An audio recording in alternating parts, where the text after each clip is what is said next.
Merci, chers invités. Merci d'avoir bien voulu répondre à cette invitation de la première émission ou bien de la deuxième émission de Temps d'Afrique, l'émission consacrée à la sécurité humaine que le LASPAD a mis en place pour parler en fait de tous les aspects en fait de la sécurité, de la question sanitaire, la question de la perception des populations sur l'environnement sécuritaire, la question des victimations, la question des groupes armés terroristes, mais aussi la question des opérations de maintien de la paix jusqu'aux questions de sécurité climatique.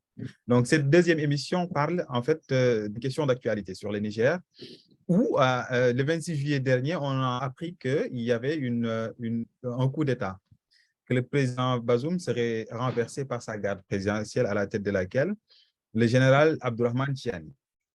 Alors, durant plusieurs heures, il y a eu une situation confuse, en flou, jusqu'à ce qu'une junte militaire formée sous le nom du Conseil national pour la sauvegarde de la patrie déclare avoir destitué le président Bazoum, suspendu des institutions et fermé les frontières du pays. Entre donc réjouissance et condamnation, la confusion n'est pas pour autant levée parce que dans le camp de Bazoum, on appelle encore l'armée à s'opposer à ce coup d'État jugé incompréhensible, selon le ministère des Affaires étrangères. De son côté, la CEDEAO condamne fermement ce coup d'État et annonce le 10 août dernier à Abuja une intervention militaire au Niger. Alors, si les États membres ne sont pas unanimes sur la décision, ça on le sait, la France, de son côté, s'est dit prêt à appuyer la CEDEAO à sa demande. Les États-Unis, de leur côté, optent pour une approche plus diplomatique, rejetant de fait une intervention militaire. Au regard de tous ces développements et au regard aussi d'un contexte sécuritaire ouest-africain précaire, il semble légitime maintenant de se poser la question de savoir, entre autres, est-ce que le coup d'État au Niger est à inscrire aussi dans le sillage des précédents coups d'État qui se sont déroulés au Mali, au Burkina ou en Guinée? Ou encore, est-ce qu'au-delà des discours souverainistes, il n'est pas important d'analyser à l'échelle régionale, continentale, ce coup d'État-là et ses implications sécuritaires? Comment aussi on peut, d'une manière plus diplomatique, impliquant plusieurs acteurs, analyser les approches divergentes entre les États-Unis et la France sur cette situation? Et, entre autres aussi, pourquoi oui à l'intervention militaire au Niger et non au Mali en 2020? L'autre question, c'est quelles sont les implications sécuritaires, politiques et sociales d'une intervention de la CEDEAO sur le Niger? L'autre question aussi, c'est quel avenir peut-elle espérer à l'issue d'un scénario inédit de confrontation des armées régionales? Enfin, peut-on espérer une sorte de crise à court ou à long terme? On ne sait pas. Et quelle est la question, la place aussi de la question du terrorisme? Mais au-delà de tout cela, il y a la question de la légitimité qu'il semble important de poser. Est-ce que le coup d'État, il est légitime? Déjà. Est-ce que aussi ça a été décidé parce que il y a eu d'autres raisons qu'on ne connaît pas? Donc, c'est autant de questions que a bien voulu vous poser pour que vous puissiez revenir sur la situation au Niger et qu'on puisse au final être édifié sur ce qui s'est passé. Donc, je vais sans plus tarder vous laisser vous présenter. On va commencer par Aofe. Ensuite, on va prendre Aziz, puis le docteur Zihir Bin Abbassa, à la suite de quoi on entrera dans le vif du sujet.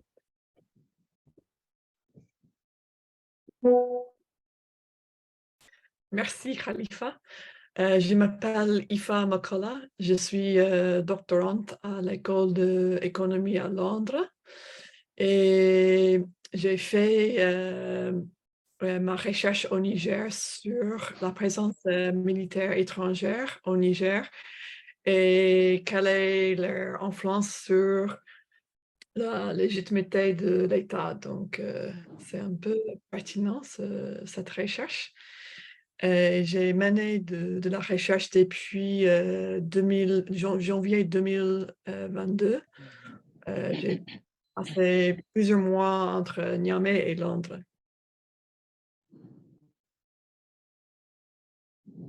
Parfait, merci.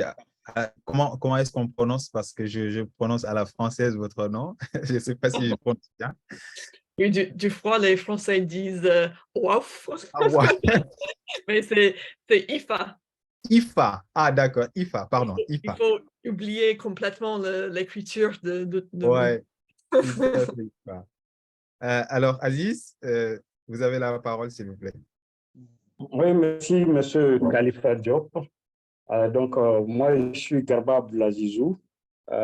J'étais ancien directeur adjoint du Centre national d'études stratégiques et de sécurité du Niger, un centre qui est rattaché à la présidence de la République du Niger.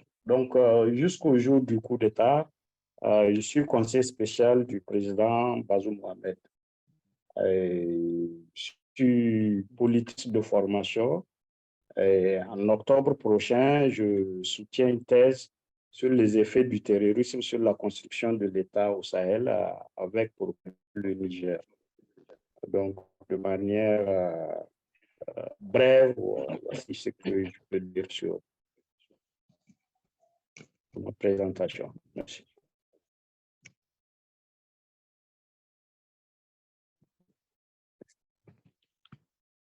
Allô, bonsoir.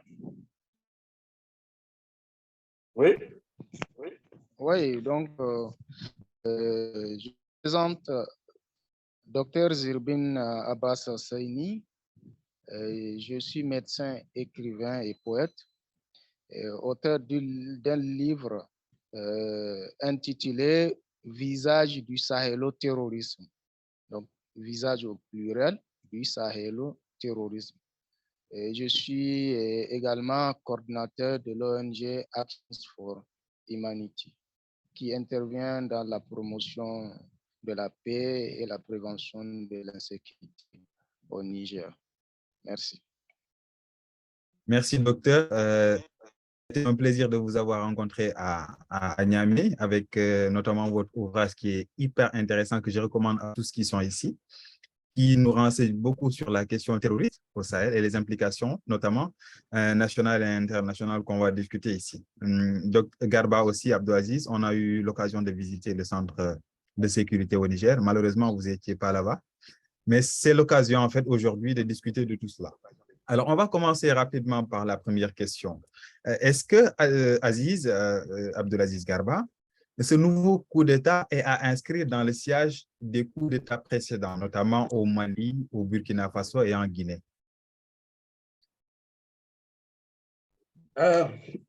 Peut-être que je vais commencer par un peu caractériser l'État du Niger, qui est un État fragile, pauvre. Donc, si peut-être on partage quelque chose avec le Burkina et le Mali, peut-être c'est la pauvreté. Aussi, problème de gouvernance et la question de la sécurité, aussi la stabilité politique. Mais je ne crois pas que le coup d'État du Mali et du Niger et du Burkina se trouve dans le même siège que celui du Niger. À mon avis, c'est tout à fait différent parce que ce n'est pas les mêmes contextes qui ont abouti et sur les mêmes prises de pouvoir par les militaires. Un peu, je peux dire que le mal sahélien a commencé au Mali, bien sûr avec la crise de 2012, donc, qui a débouché sur la partition du pays, dont les 2 tiers sont en tout cas contrôlés par des groupes armés non étatiques, et qui jusqu'à aujourd'hui n'a pas été réglé. Donc, les gouvernements ou les régimes qui sont succédés n'ont pas pu, en tout cas, régler à ce jour le problème sécuritaire au Mali. Et c'est au Mali où, en tout cas pour la première fois, la France a été invitée pour intervenir militairement. Donc, le contexte qui a amené le coup d'État du Mali, c'était prévisible au regard vraiment de l'inaction du président Keïta à l'époque, qui avait débouché, ce n'était pas une surprise, qui avait débouché sur un coup d'État et dont les militaires sont venus un peu en rédempteur, en sauveur, un peu de l'État malien d'un effondrement total.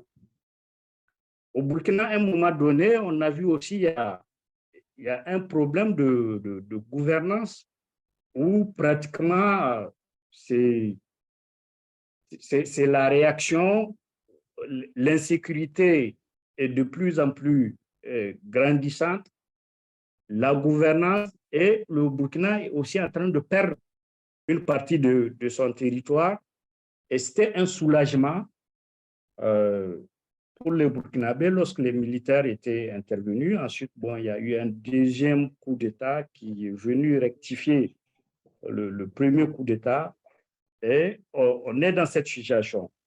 Donc, par contre, si on regarde dès le début, ça fait presque une décennie qu'il y a cette insécurité, on voit bien que le Niger se débrouille plus que ces deux autres pays parce que au Niger, jusque-là, en tout cas, les groupes armés n'ont pas pu s'installer. C'est vrai que l'armée a payé un lourd tribut, mais l'intégrité du territoire a été quand même préservée. Mais ce qu'on peut dire qui a abouti peut-être au coup d'État, si on doit le justifier, il faut plutôt voir les choses pas du point de vue sécuritaire, à mon avis, mais du point de vue de la gouvernance et même de l'histoire politique du Niger.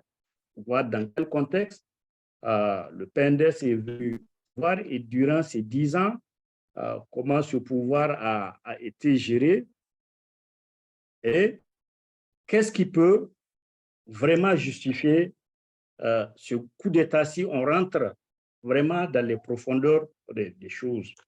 Je ne pense pas que dans les deux pays, je peux dire que c'est une situation sécuritaire vraiment très dégradante qui ont pu provoquer ces coups d'État. Au Niger, peut-être que je peux dire, il y a l'usure.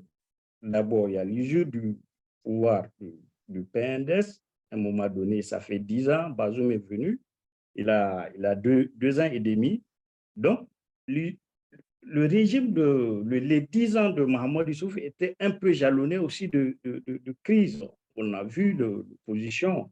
Le principal opposant a quitté l'alliance avec tout ce que ça a eu comme problème politique où les partis de l'opposition accusent le régime d'avoir concassé les partis. Donc, il y a un problème politique qui est là non résolu, qui a fini par affaiblir considérablement l'opposition politique et il y a une sorte de malgouvernance dont il faut avoir le courage de le dire quand même sur fond de népotisme, de clientélisme, de corruption des 10 ans de ce régime, si on doit aller sur le plan de la gouvernance.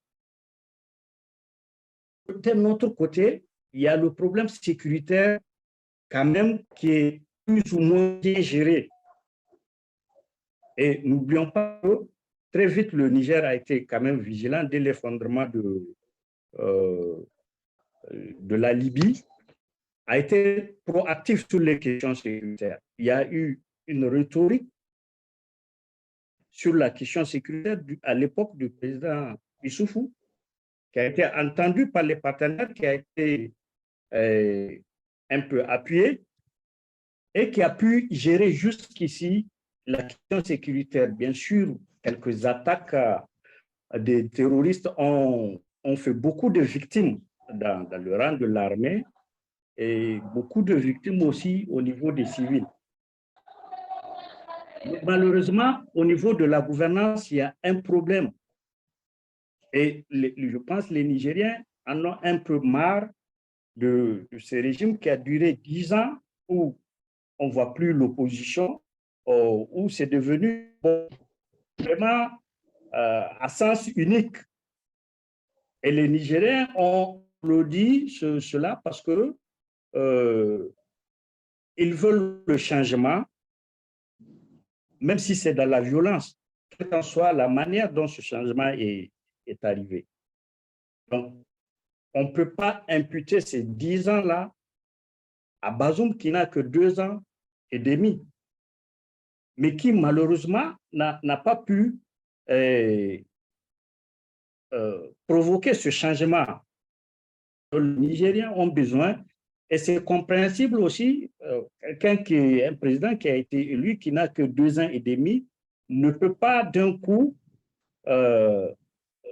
provoquer un changement radical, surtout que c'est son parti, les restes membres du PNDS, c'est toujours le régime qui continue. D'ailleurs, on le dit, Renaissance 3, que c'est les mêmes, et sauf même ne manque pas d'occasion, chaque fois pour un peu vanter son bilan et montrer que, bon, c'est toujours une continuité. Et je pense que, quelque part, il y a une sorte de soif du changement qui ne vient pas. Et maintenant, cela s'est conjugué peut-être à des causes un peu immédiates et internes dont moi j'ignore, et qui a provoqué cela, qui a provoqué ce coup d'État.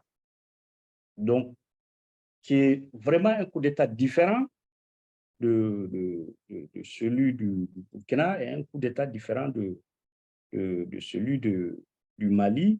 Mais on peut dire que ces pays, au regard de leur contexte de fragilité et de la malgouvernance, donc partagent quand même certains facteurs qui peuvent déboucher, en tout cas, une crise politique majeure telle de le constater. Donc, de mon point de vue, certes, il ne faut pas oublier, il y a l'effet de la contagion, ça peut être un facteur, mais je ne pense pas qu'on peut mettre ces 3 coups d'État sur la même longueur d'onde. Alors, merci beaucoup, Aziz. Ça a le mérite d'être clair. Vous ne pensez pas que ce soit la même situation qu'au Mali, qu'au Burkina Faso? Mais c'est quand même légitime qu'on admette que on est dans un contexte où l'effet contagion ne vient pas d'ex nihilo. Il y a certainement quelque part un lien de causalité, parce que ça apparaît quelque part aussi dans le discours. Est-ce que vous pouvez, s'il vous plaît, les autres panélistes, Ifa et Zirbin, si vous avez quelque chose à ajouter par rapport à cela, rapidement. Oui. Bonsoir. Allô? Oui, on vous entend très bien. Vous m'entendez? OK, donc par rapport à cette première question, moi, j'ai une vision contradictoire par rapport à ce que vient de développer mon compatriote Abdelaziz. Et moi, je pense que c'est pour reprendre une phrase de mon ouvrage, l'histoire a donné raison aux victimes du terrorisme au Sahel. Et ce sont des victimes qui hier n'avaient pas la voix, mais aujourd'hui, leur voix retentit partout. Et lorsque j'ai appris le coup d'État, jusqu'à la première déclaration du général Tchani, j'ai dit l'histoire a vraiment donné raison à ces victimes du terrorisme au Sahel. Pourquoi je dis ça? Et mon compatriote qui dit qu'au Niger, la situation n'était pas aussi dégradante que dans les autres pays, les 2 autres pays. Moi, je ne sais pas, en tant que responsable institution en charge de la sécurité, vous ne pouvez pas quand même, vous ne pouvez pas quand même ignorer ce qui se passe dans la région de Tillabéri. C'est une région qui s'est vidée de sa population pendant tout ce temps et qui continue de se vider de sa population. Chaque jour, des populations se déplacent. Chaque jour, des populations sont assassinées. Des paysans sont assassinés dans leurs champs, surtout au moment où je parle. Et je dis ça pourquoi c'est vrai, il dit que le Bazoum n'a pas une part de responsabilité de ce qui est dit. Bon, je ne sais pas s'il ignore les faits ou pas. Je vous rappelle que l'année 2021 a été l'année la plus meurtrière au Niger, avec 921 tués selon le Global Index of Terrorism. C'est vrai, la courbe a connu une descente en 2022 avec 380 morts. Et l'année 2021, c'est à l'année 2021 que Bazoum a accédé au pouvoir. Et ce qui est aussi d'ignorer la part de responsabilité de la sécurité du président déchu. Il était ministre de l'Intérieur et de la Sécurité publique pendant tout ce temps. Donc, vous voyez, et je vous rappelle aussi que c'est pendant cette année que j'ai perdu mon père en août, le 20 août 2021, dans une attaque à Anzourou, où j'ai perdu également d'autres membres de ma famille. Et ils étaient en pleine prière lorsque les terroristes ont surgi dans la mosquée. Et je vous rappelle aussi que avant cette attaque, les populations d'Anzourou se sont déplacées massivement dans la ville de Tel Aviv. J'espère que beaucoup d'entre nous aussi se rappellent de cette date. C'était juste l'accession en mai 2021. Il y a eu des dizaines de milliers qui se sont retrouvés dans la ville de Tel Aviv. Et à moins d'une semaine, ces populations ont été rassurées de retourner. Et mes parents font partie de ceux qui sont retournés. 3 mois après, ils ont été massacrés dans le village, malgré la garantie sécuritaire du président Bazoum. Donc, j'ai dit ça pourquoi? C'est pour rappeler les faits, ceux qui essaient d'ignorer. Aujourd'hui, quand on fait le tour dans cette zone, dans certaines zones, notamment de la région de Tel Aviv, il n'y a presque pas de population. Même celles qui sont sur place sont aujourd'hui piégées, notamment pendant cette période hivernale.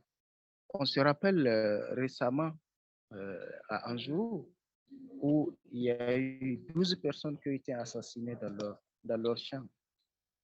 Voilà, donc j'ai essayé de rappeler, et il n'y a pas que la région de Tel Aviv. À Maradi, la semaine passée, rien que la semaine passée, on parle de 3 personnes tuées également. C'est vrai, comme je l'ai dit, on note une ascendance de la courbe par rapport au nombre de tués, mais moi je pense que la situation reste la même.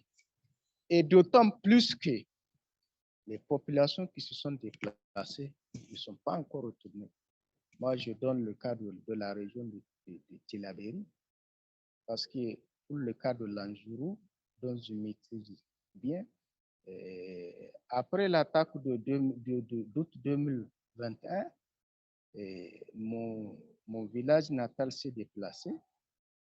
Il y a eu encore 3 autres villages qui se sont déplacés quelques jours après. Mais jusque-là, aucun de ces villages ne s'est retourné parce qu'il n'y a pas de garantie sécuritaire. Et quand on prend aussi dans la région, dans les autres parties de la région, c'est pareil. Vous prenez à Torodi, vous prenez Goté, dans la région de Goté, vous prenez, je parle du département de façon générale. Docteur, est-ce que vous pouvez parler un peu plus fort, s'il vous plaît? Il y a une coupure là. Je pense que vous parlez un peu trop bas. Juste élever la voix un petit peu, s'il vous plaît. Voilà, donc je suis en train de faire le lien de ce coup d'État du Niger par rapport aux coups d'État qui se sont passés dans la région sahélienne.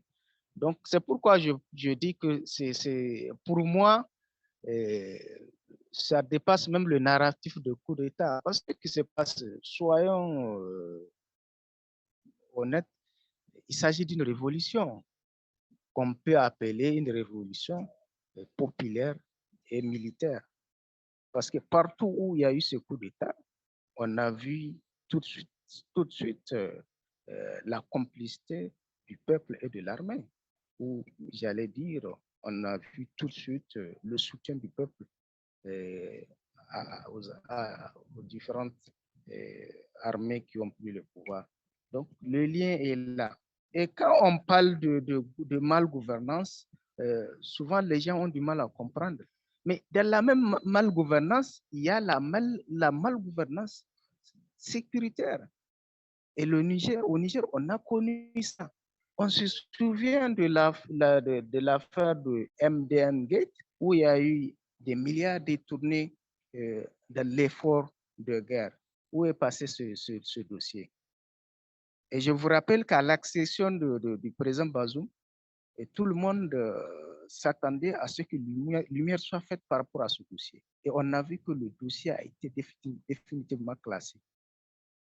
Où sont passés aujourd'hui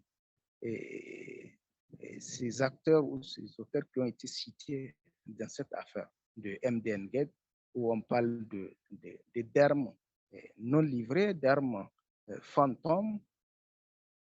En tout cas, c'est tout un dossier et le rapport, ça a même fuité sur les réseaux sociaux. Donc,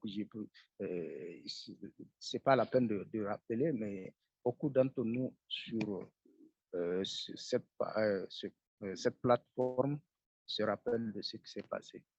Voilà, donc, c'est pour dire qu'il y a un lien étroit entre le coup d'État qui s'est passé au Mali, au Burkina Faso et au Niger.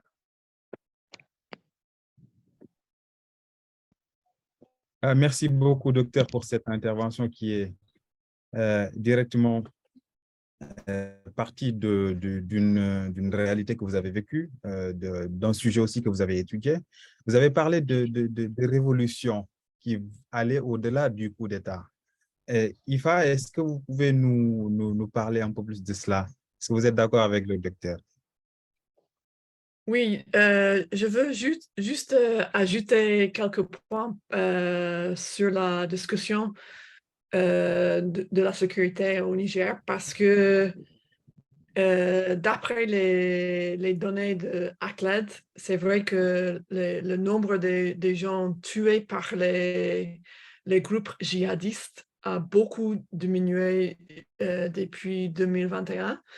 Mais lorsque j'ai mené des entretiens avec les gens qui habitent à Tillabéri et à Tawa, je dois dire que la plupart d'entre eux ont dit que la situation n'est pas améliorée. Et quand j'ai regardé encore les données de ACLED, j'ai mis les attaques que les groupes djihadistes ont fait. Donc, ce n'est pas juste les attaques où les gens ont été tués, mais c'est les attaques où il y avait des gens enlevés, il y a des animaux enlevés, ils ont brûlé des maisons, ils ont détruit des choses au village. Et en fait, ce que j'ai trouvé, c'est que le nombre des attaques ont augmenté depuis 2021. Donc, il paraît que les groupes djihadistes, ils ont changé un peu leur stratégie en place de faire ces attaques avec et de tuer beaucoup de gens. Ils ont commencé à terroriser les gens avec les enlèvements et les ramasses de zakat. Et ça veut dire que en réalité, ils sont présents dans plusieurs endroits maintenant au Niger qu'en 2021. Donc, d'un côté, il y a une diminution des gens qui sont tués, mais d'autre côté, il y a plus de présence des groupes djihadistes. merci, Ifa. À propos effectivement de ces groupes djihadistes, le BCS, dans son enquête en 2022 au Niger, confirme bien vos propos, hein, parce que surtout l'axe Tawa, Gao, des groupes armés qui font des va-et-vient et qui ne différencient pas la frontière entre le Niger et le Mali. Donc, c'est une menace transnationale qui fait que toute cette partie-là, elle est soumise à une même réalité insécuritaire, en fait, sécuritaire autant pour moi, qui font fuir effectivement les populations du Tillabéri et qui a été confirmée par les données, notamment les données du BCS et les données de l'ACLED, comme vous le dites. Alors, maintenant, si on veut bien dépasser cette question de la régionalité de ce coup d'État-là, est-ce qu'au-delà du discours, par exemple, au-delà du discours souverainiste, il y a une question de fond qui se présente, c'est la question de la légitimité. Est-ce que pour vous, ce coup d'État-là, il est légitime aux yeux de la population?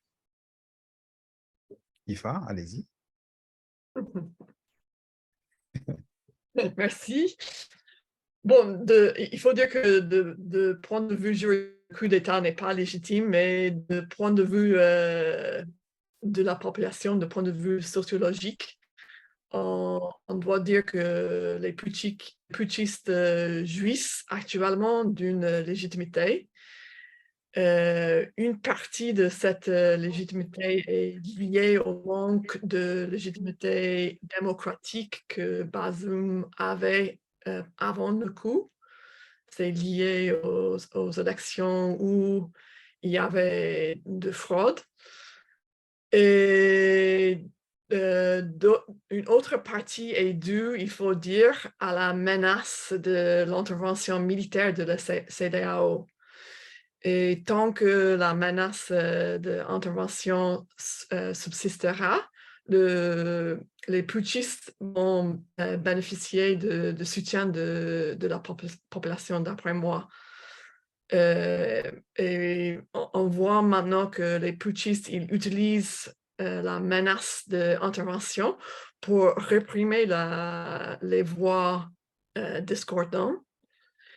Et si cela est retiré de la table, peut-être on peut voir d'autres divisions, mais pour le moment, on doit dire que vraiment, pour la plupart des Nigériens, ils soutiennent les leaders de coup. Oui, merci, Ifa. Alors, Aziz, oui, je vous donne la parole. Khalifa. Alors, juste une question avant Oui, que vous commenciez, parce que ok. récemment, il y a la gente qui a appelé à manifester ou bien au soutien populaire, sauf que le stade, il était à moitié vide. Vous me posez la question? Oui. Ah bon? Le stade à moitié vide ou plein, ça dépend. Donc ça, moi, je ne peux pas savoir qu'est-ce qui s'est passé et je ne peux pas l'interpréter. Mais j'aimerais revenir un peu en arrière quand même. Je comprends mon collègue Zirbine, vraiment qui a perdu son paternel dans cette insécurité. Je comprends son émotion, mais je peux juste lui rappeler des chiffres. Et je pense que au Niger, on a le CNAP, donc le Centre national de coordination des mécanismes d'alerte précoce et de réponse aux risques sécuritaires, donc qui sort ces bulletins d'analyse chaque semestre. Et là, j'ai sous les yeux le bulletin qui est sorti en 2023 et qui fait la comparaison. Par exemple, si je prends le premier trimestre 2021, les FDS qui sont tombés sont au nombre de 47. Le premier trimestre 2022, ils sont au nombre de 66. Et le premier trimestre 2023, ils sont au nombre de 44. Donc, on voit bien que c'est pas lorsque Bazoum est venu qu'il y a eu en 2021, c'est pas à ce moment-là qu'il y a eu plus de victimes. Mais le pic, c'est en 2022 et on voit la tendance en 2023, la diminution en 2023. Donc, ce que j'essaie de dire, je ne nie pas le problème sécuritaire. Ce que j'ai dit jusque-là, le Niger s'en sort par rapport aux deux autres pays parce que jusqu'à aujourd'hui, les terroristes n'ont pas pris un espace qu'ils contrôlent totalement. Et issu de la région aussi, issu de Toro, je connais. Et là où l'insécurité même a été très intense, c'est à Difa en 2015, où la ville de Difa même était menacée. Et aujourd'hui, si on regarde parmi les capitales, la capitale qui est plus proche du foyer du terrorisme, c'est Niamey.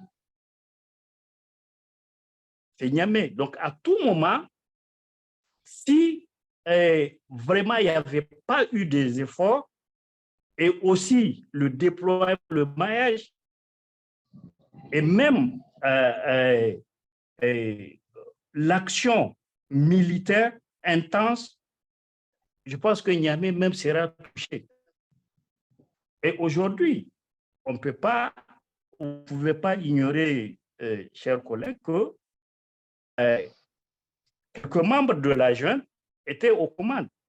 Il y a un ancien chef d'état-major, il y a le patron des forces spéciales.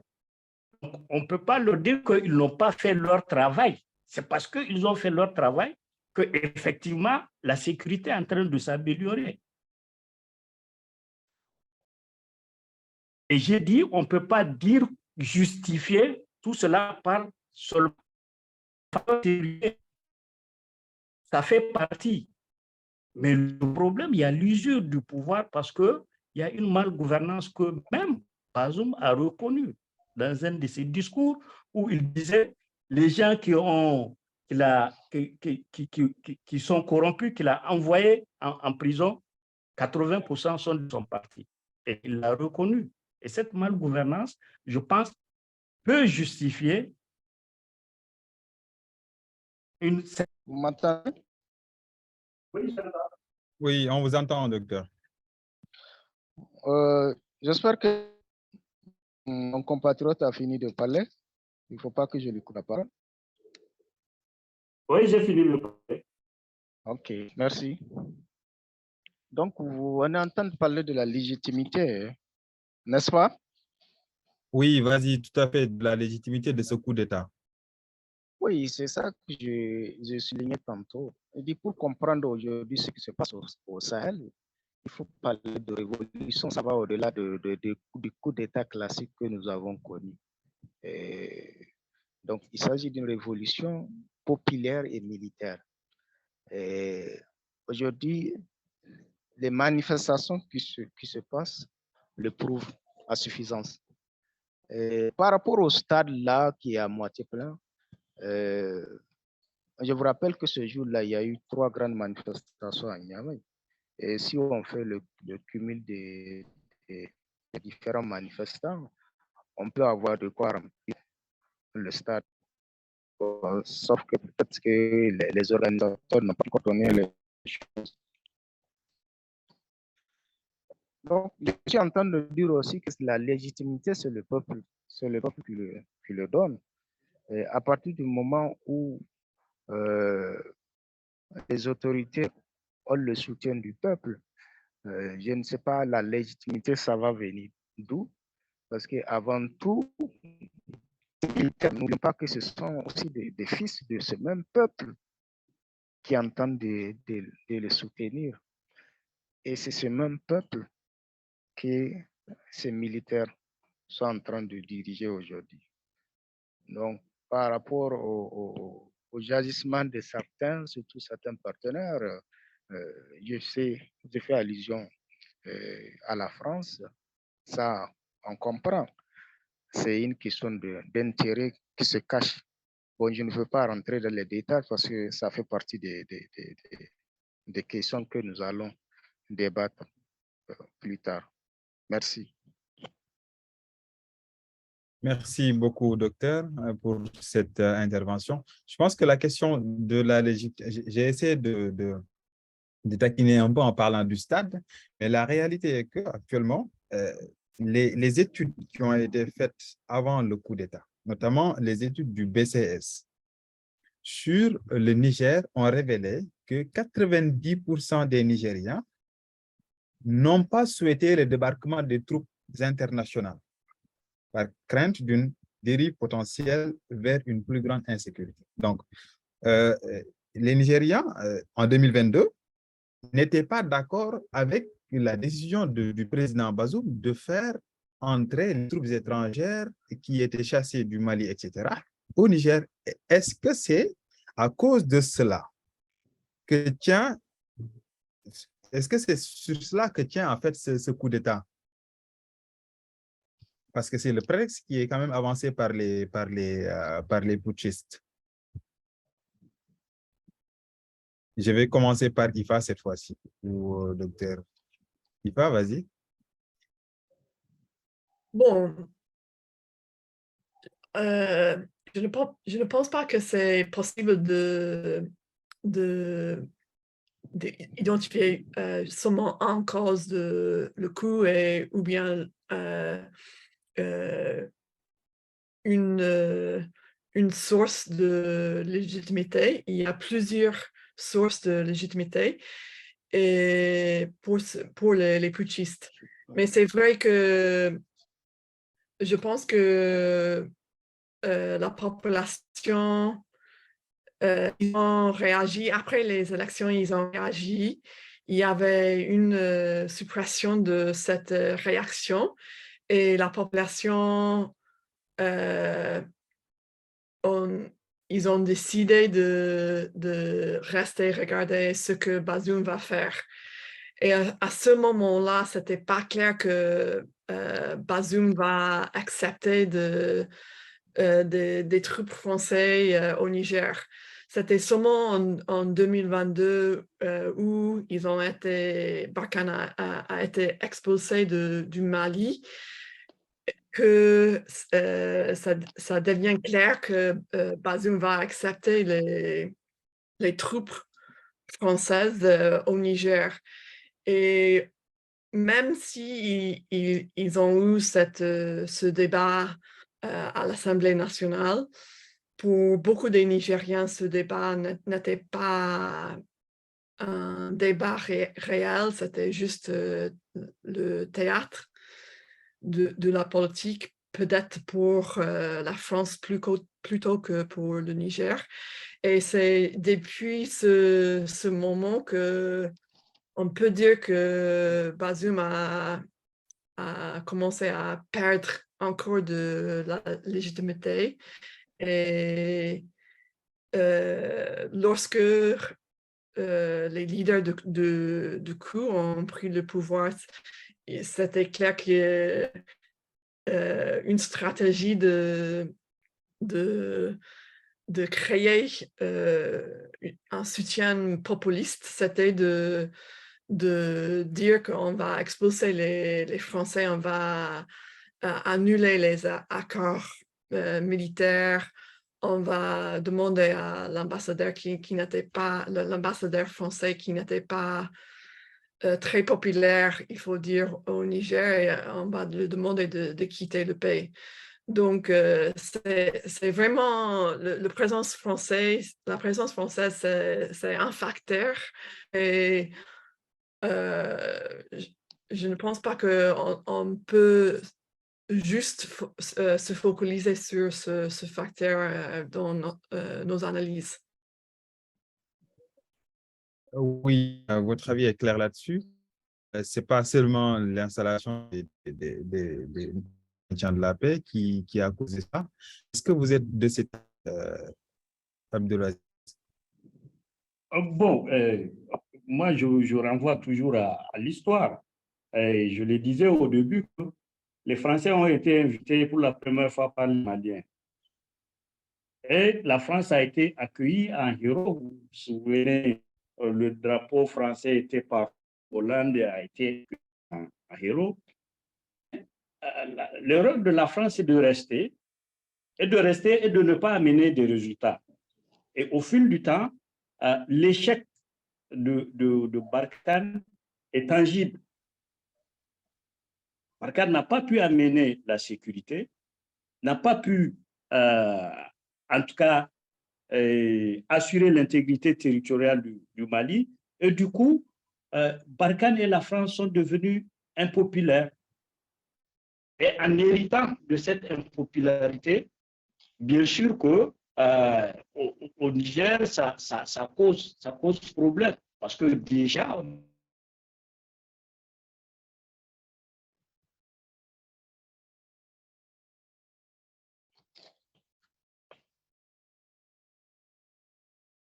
On l'a perdu, je crois. Monsieur Garba.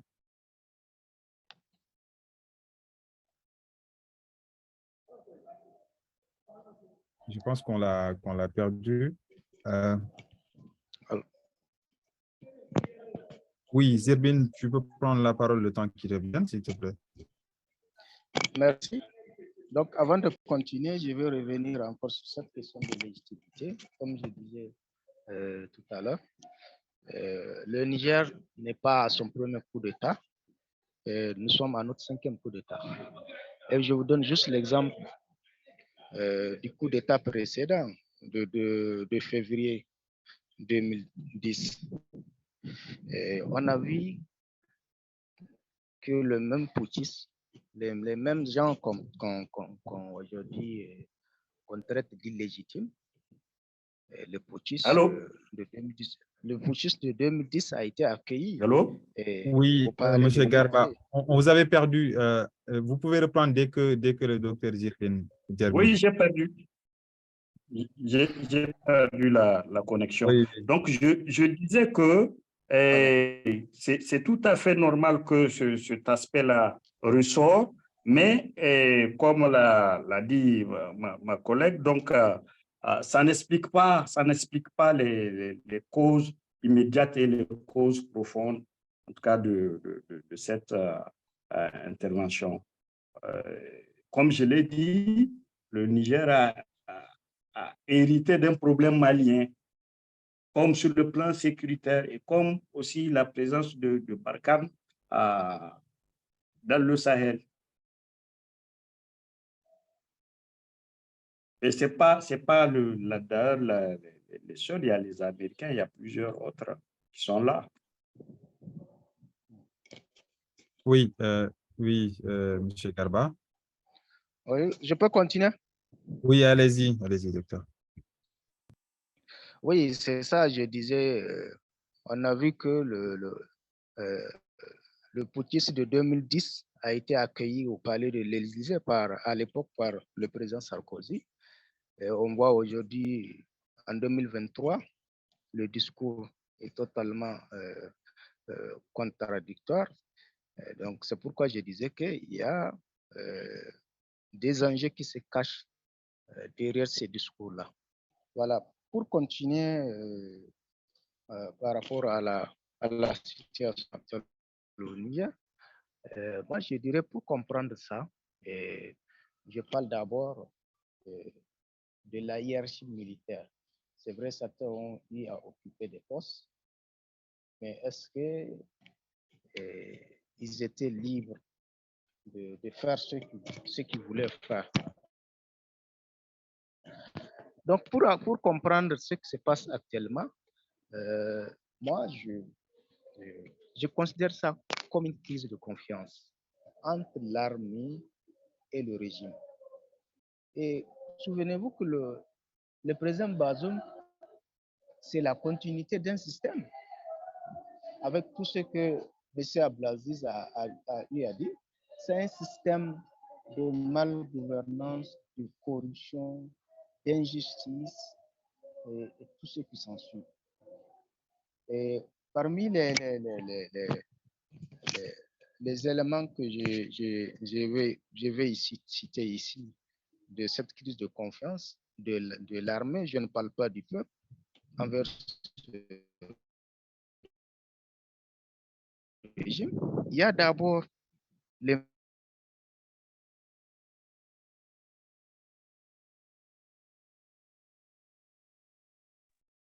connexion n'est pas très stable du côté du Niger, apparemment. les massacres des soldats à 40 centaines de... Allô? On vous a Allô, perdu. c'est bon? Vous m'entendez? Oui, Vous c'est bon m'entendez? maintenant. Oui, Oui, continuez. donc je dirais que Bazoum n'est que la continuité d'un système, si j'allais dire, un système de malgouvernance, de corruption, d'injustice et de tout ce qu'on s'ensuit. Donc, quand je parle de malgouvernance, je parle aussi de la malgouvernance de la question sécuritaire. Et parmi les facteurs que j'ai relevés de la crise de confiance pour expliquer aux gens ce qui se passe, j'ai parlé d'abord, le premier facteur, il y a le massacre des soldats. J'ai cité à Chinegodar, à Inatas et à Karamga à Difa. Il y a le deuxième, la tuerie de nos compatriotes de terrain. Il vous souviendra que le 27 novembre 2022, des manifestants ont été tués par les soldats français à Terra. Il y a eu également une dizaine de blessés. Et à l'époque, le général de la gendarmerie, le général Wakaso, a démissionné, a été démis de ses fonctions parce que il aurait certainement été influencé. Et il aurait été influencé, je n'ai pas de preuves, par rapport au rapport sur cette tuerie de terrain. Donc, c'est ce que les gens pensent que c'est ça qui lui a coûté à son poste. Donc, le général Wakaso fait partie aujourd'hui de cette hiérarchie militaire qui dirige le pays. Donc, je suis en train de parler de la crise de confiance. Je ne sais pas si les gens comprennent. Et l'autre exemple que je peux citer, il y a la question de la libération des terroristes, des chefs terroristes que Bazoum lui-même a parlé le 25 février 2022. Et cette même libération a été soulignée par le général Tchani dans son premier discours à la nation. Comme exemple, il y a bien sûr la question du redéploiement des forces étrangères, notamment les forces françaises, et avec toujours la complicité du gouvernement, notamment l'influence de l'Assemblée nationale. Parce que à la veille du vote de l'Assemblée nationale, selon l'activiste, je cite une source de l'activiste nigérien Bana Ibrahim, il dit que les députés de la majorité ont été reçus à la veille du vote. Ça, je cite sa source. Et l'autre exemple de crise de confiance, il y a la visite du général Salih Moudi, à l'époque chef d'état-major au Mali. On a vu le lendemain, il y a eu également la visite du chef d'état-major français au Niger. Puis quelques jours, le général Salih Moudi a été démis de ses fonctions. Et ensuite, l'autre chose qu'on peut souligner. Allô, est-ce que vous m'entendez? Oui, on vous entend très bien, docteur. Voilà, donc je suis en train de citer ces facteurs-là qui prouvent qu'il y a réellement une crise de confiance entre l'armée et le régime qui peut justifier bien sûr ce coup d'État, au-delà même de la dégradation de la sécurité, de la situation sécuritaire. Monsieur Khalifa. Oui, oui, allez-y, Aziz, si vous avez... Oui, j'aimerais quand même apporter certaines précisions. Les tueries de masse dans les rangs des FDS, c'est à Bosso, à Karamga, à Chinadegor, à Inates. Et tout ça, c'est sous Issoufou. Sous Bazoum, il n'y a pas eu de tuerie de masse dans les rangs des FDS. Et aujourd'hui, sans études, je ne vois pas sur quelle base mon collègue, sur quoi mon collègue se base pour dire qu'il y a une crise de confiance entre le gouvernement et son armée. Je ne vois pas. À partir de moi, il n'y a pas eu d'études. Ça reste une opinion, mais on ne peut pas généraliser ça et affirmer qu'il y a une crise de confiance entre l'armée et le gouvernement. Donc ça, il est libre de dire son opinion, mais quand même, aucune étude ne le prouve. Et comme j'ai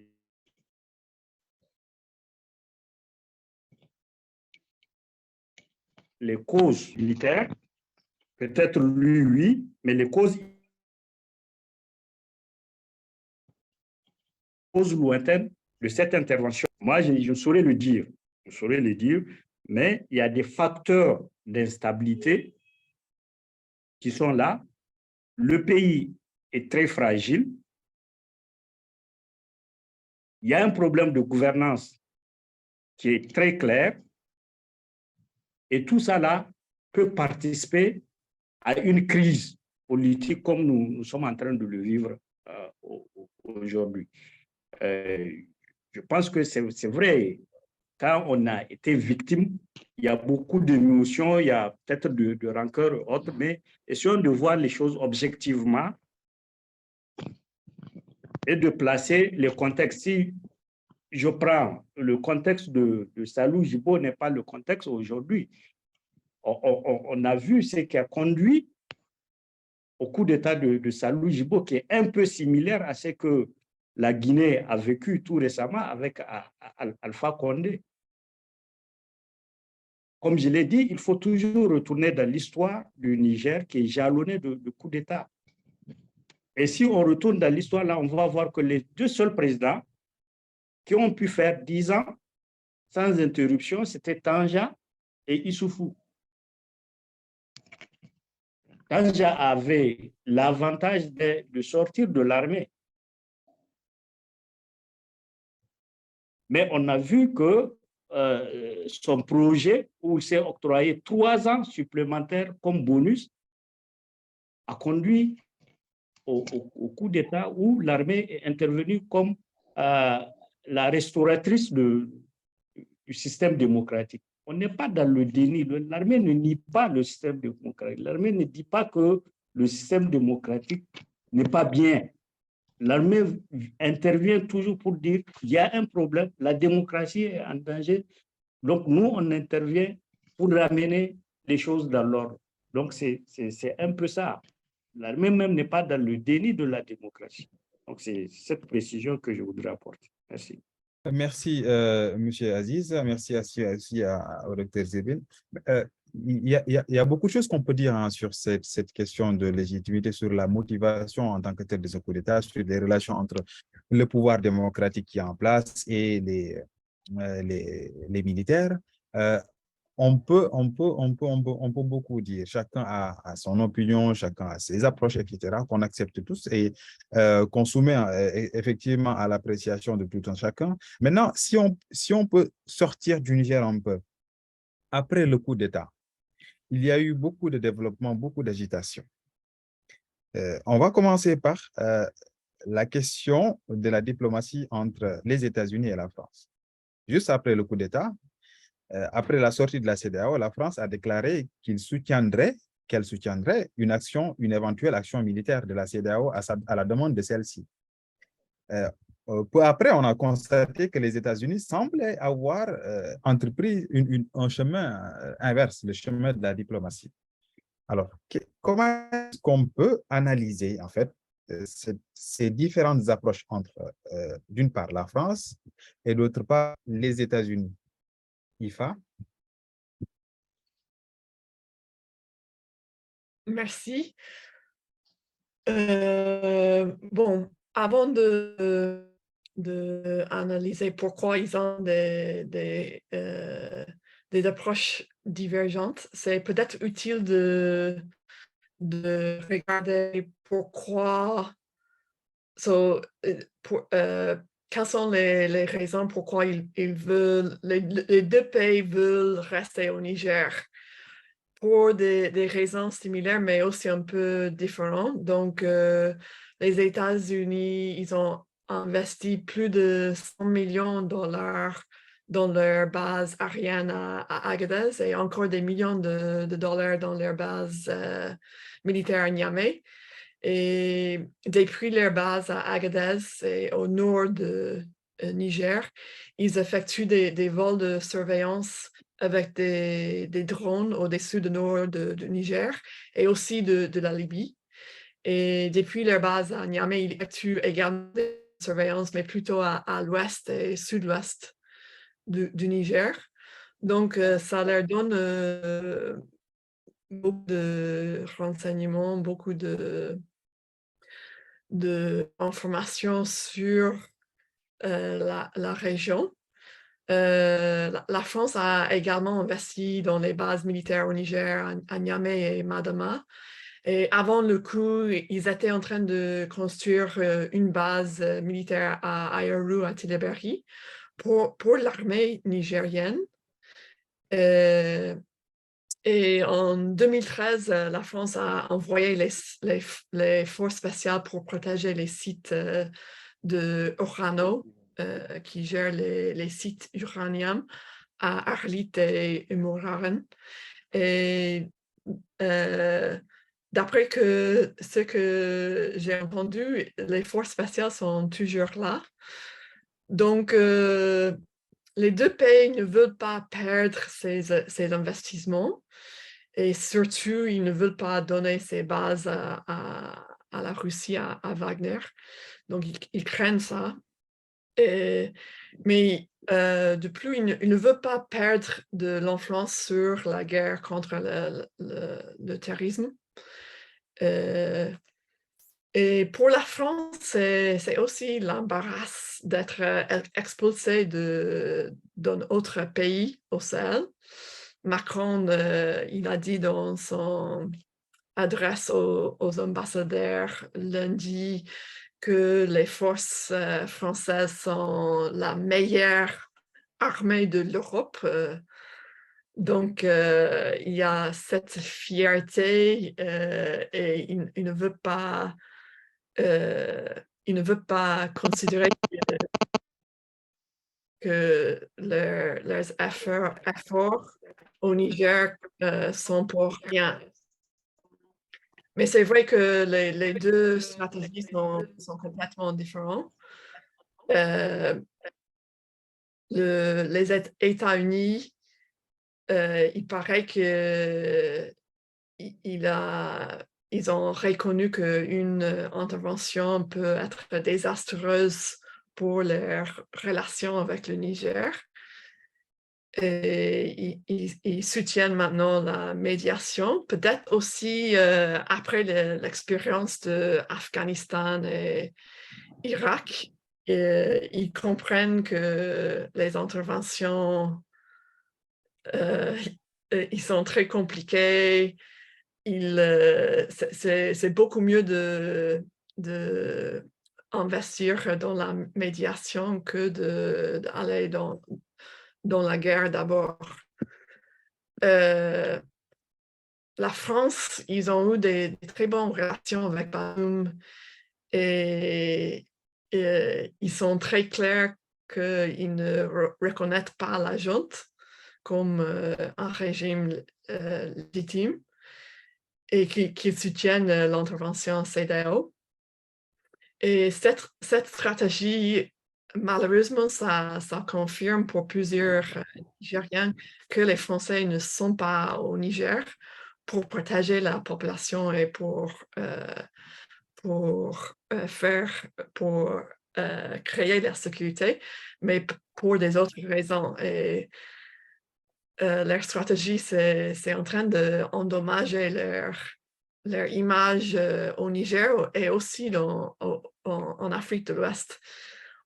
Il y a Michael Shurkin qui dit maintenant que la France, elle est radioactive maintenant au Sahel. Donc, c'est une situation très mauvaise pour la France actuellement. Oui, vous avez beaucoup parlé des intérêts de la France et des États-Unis, mais peu de la stratégie, en fait, d'intervention ou pas. On va y revenir peut-être avec vous. Je vais donner la parole au docteur Zirbin pour nous apporter son idée sur cette question-là. Merci. Donc, avant de rentrer dans les détails, bon, je rappelle à mon frère Abdelaziz, quand je parle de crise de confiance, après, j'ai cité un certain nombre de facteurs. Nous sommes là pour comprendre ce qui s'est passé. Donc, il faut comprendre ça sur cet aspect. C'est pourquoi je parle de facteurs qui ont poussé ces militaires à prendre le pouvoir. Donc, avec tout ce que j'ai eu à énumérer, qui sont au nombre de 5 facteurs. Maintenant, par rapport à la question géopolitique derrière ce coup d'État, moi, je dirais tout simplement que peut-être que la France et les États-Unis ne visent pas le même objectif géopolitique. D'abord, les États-Unis, je pense qu'ils sont effrayés par le drapeau russe brandi par le peuple nigérien dans ces manifestations. Parce que les États-Unis voient déjà des futures bases militaires russes sur le territoire nigérien, alors que ces drapeaux sont brandis par le peuple qui demande à la Russie de venir à leur secours parce que c'est un peuple qui a été terrorisé, traumatisé pendant des années par les terroristes, les groupes terroristes, pendant que ces mêmes partenaires sont là. Et contrairement aux États-Unis, je pense que la France vise plutôt un intérêt énergétique. Et pour la France, il est inconcevable qu'appelle l'uranium de l'Aïr. Ça fait partie même des premières mesures, l'une des premières mesures que les autorités de transition ont prises, c'est de suspendre l'exportation de l'or et de l'uranium envers la France. Et on a vu que c'est à partir de là même que ça agite beaucoup du côté de la France. Et on sait ce que l'uranium représente pour la France. C'est pourquoi les gens disent que le Niger constitue le grand grenier de la France. Parce que ça fait 50 ans que la France est en train de piller l'uranium du Niger pendant que le peuple nigérien vit dans l'obscurité. Juste un peu plus fort, docteur. Juste un peu plus fort. Dit, ça fait 50 ans que la France est en train de piller l'uranium du Niger pour alimenter ses réacteurs nucléaires pendant que le peuple nigérien vit dans l'obscurité et pendant que une partie de son électricité provient du Nigeria voisin qui est actuellement coupé dans la batterie des sanctions de la CEDEAO. Donc, pour comprendre, en résumé, la France vise un enjeu stratégique parce que la France ne veut pas voir l'uranium de l'Aïr lui échapper, tandis que les États-Unis visent un enjeu sécuritaire parce que les États-Unis sont effrayés par les drapeaux russes qui sont brandis. J'ai vu récemment un article du journal Le Figaro dans lequel on parle d'une tension entre les États-Unis et la France. Parce qu'au Quai d'Orsay, on demande aux États-Unis d'expliquer la visite de Madame Nuland au Niger, qui a eu à rencontrer même un membre du CNSP. Donc, il y a tous ces facteurs qui prouvent que, certainement, pour le moment, les deux pays n'ont pas le même objectif. Merci. Merci beaucoup, docteur. À propos de l'uranium, de l'or, les différents intérêts, cela n'empêche pas que la France et les États-Unis ont chacun des intérêts à préserver. Et pourquoi l'option militaire pour la France et l'option diplomatique pour les États-Unis? Ça, c'est une question qui, à mon avis, demeure. Je ne sais pas ce qu'en pense Abdelaziz.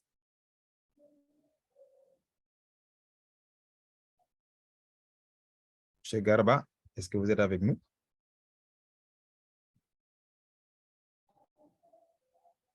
Je pense qu'il est parti.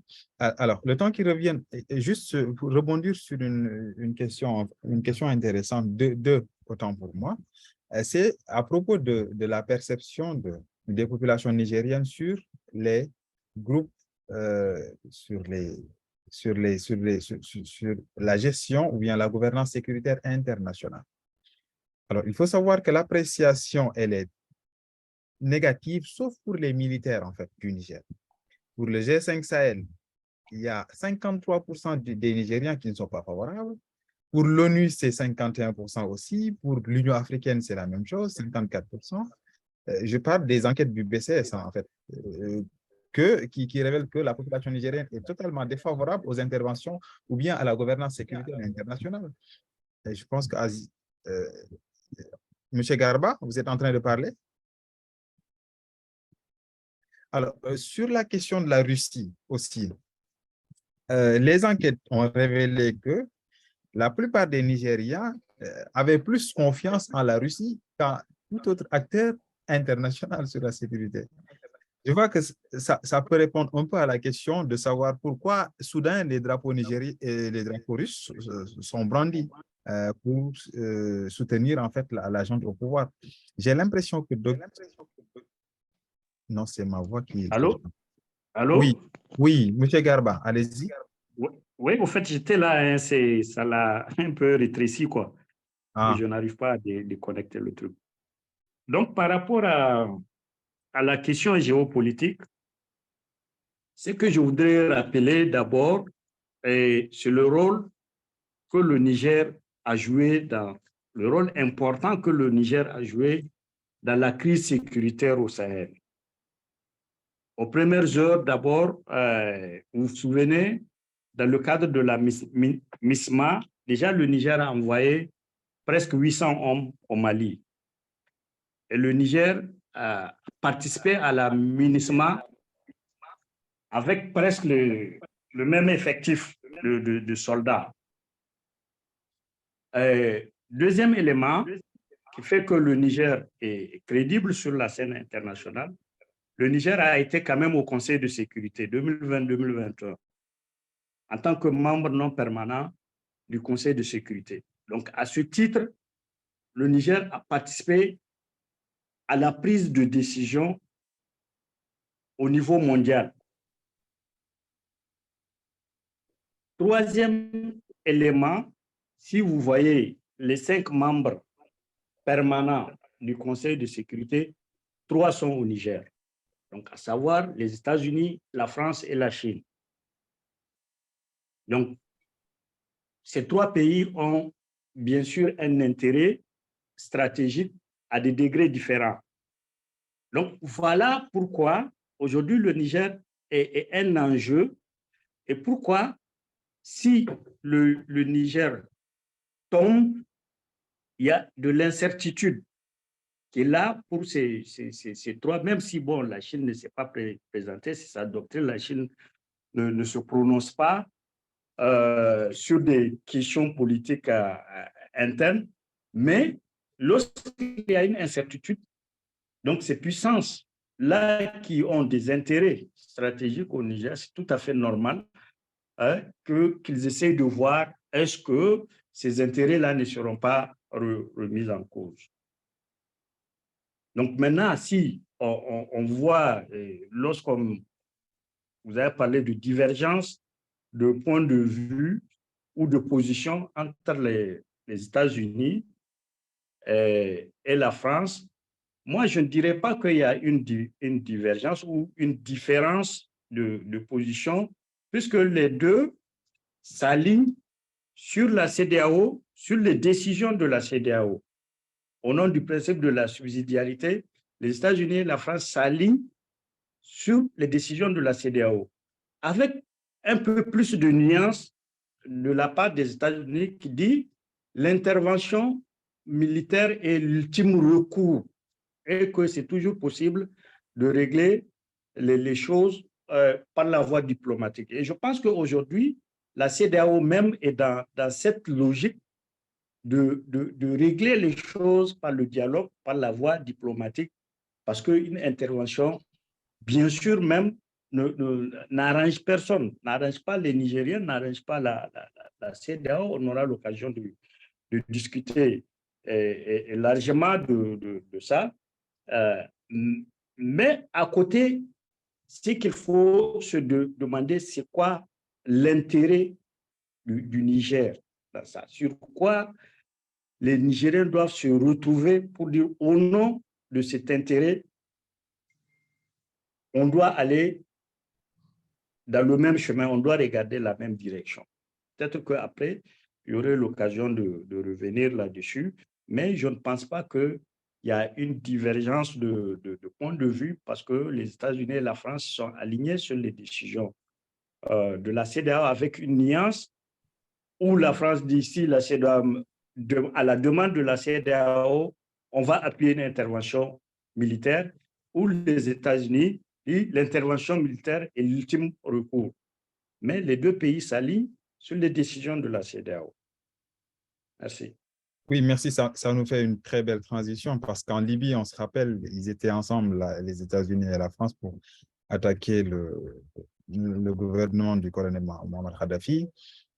En 2020, au Mali, au Niger, autant pour moi, au Mali, au Burkina Faso, en Guinée, ils n'ont pas voulu, la CEDEAO, avoir recours à la puissance militaire. Et pourquoi soudain, au Niger, on se déciderait à intervenir militairement? Comment est-ce qu'on peut analyser cette position de la CEDEAO, IFA?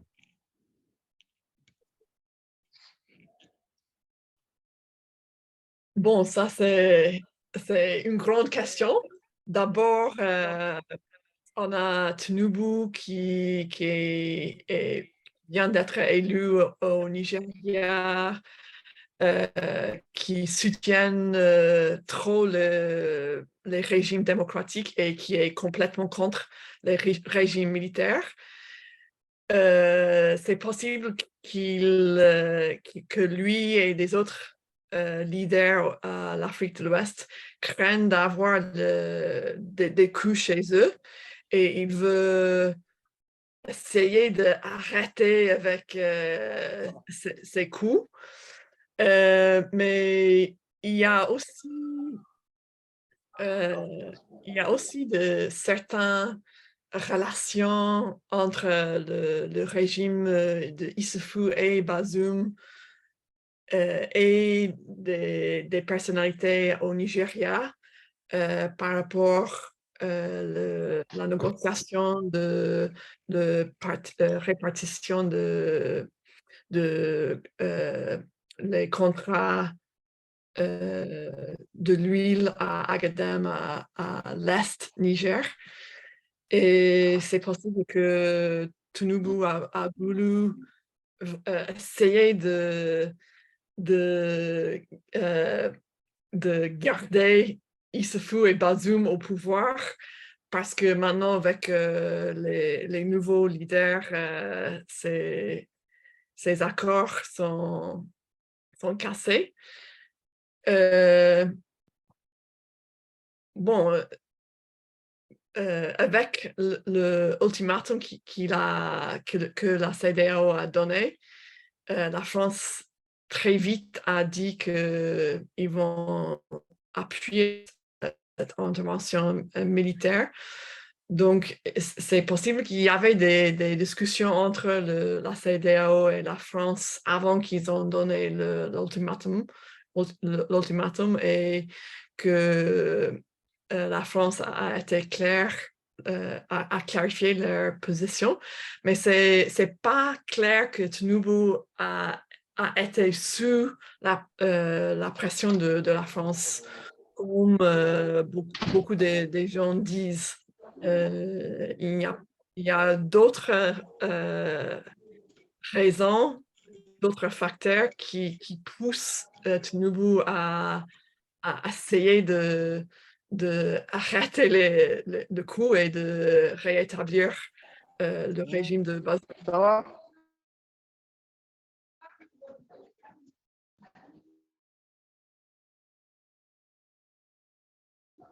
Non, maintenant, non. Ça va? Ça va? Ifa, je crois qu'on vous a perdu. Oh, Ah oui, c'est bon, on vous entend. Vous avez fini, c'est bon. j'ai fini, merci. Merci, d'accord. Docteur, qu'est-ce que vous avez à dire par rapport à la décision de la CEDEAO d'intervenir militairement au Niger? Docteur Zirbin, je pense qu'il est parti aussi. Ah, il est toujours là. Non, il est parti. Aziz, le temps que le docteur revienne.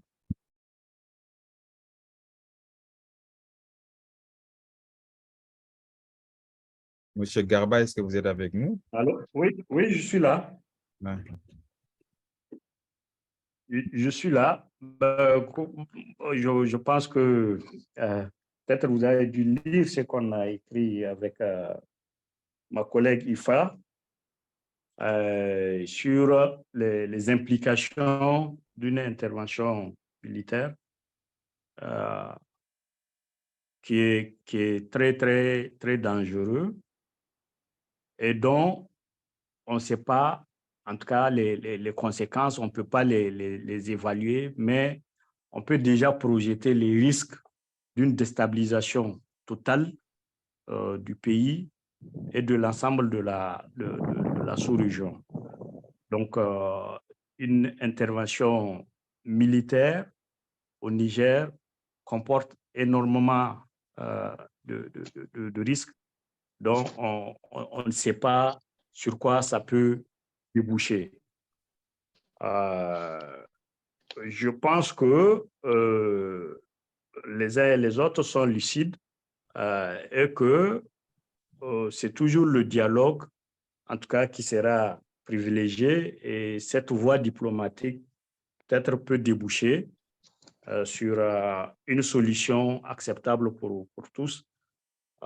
Mais l'intervention militaire comporte des risques pour tout le monde, pour le Niger, les Nigériens et pour la sous-région, et même ceux qui cherchent à préserver leur intérêt au Niger.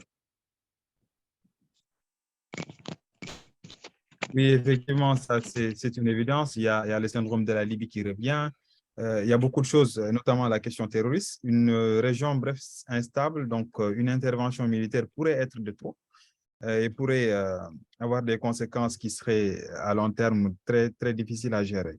Maintenant, vous avez Je parlé vais de... intervenir. Oui, Oui, je vous introduis juste avec une question parce que M. Garba a parlé de règlement à l'amiable, sauf que aux dernières informations, la force, les chefs d'état-major de la CEDEAO étaient toujours en train de mettre les troupes en branle pour une intervention. Qu'est-ce qui a changé entre-temps, docteur? Oui, moi, je parle d'abord par rapport à cette décision d'une intervention militaire de la CEDEAO au Niger. Je trouve ça totalement insensé parce que l'argument de la démocratie ne tient pas la route. Je vais vous faire quelques rappels. D'abord, quand on prend même l'historicité des élections ayant porté Bazoum au pouvoir, ce sont des élections qui ont été émaillées de tensions préélectorales. Et on a vu pendant un an après l'accession de Bazoum au pouvoir, les Nigériens attendaient la suite du contentieux électoral qui a été porté au niveau de la Cour de la même CEDEAO qui est prête à agresser le Niger. Ce n'est qu'à un an, après un an, quand la Cour a rendu son verdict, que les gens ont compris qui est réellement le vainqueur de cette élection-là.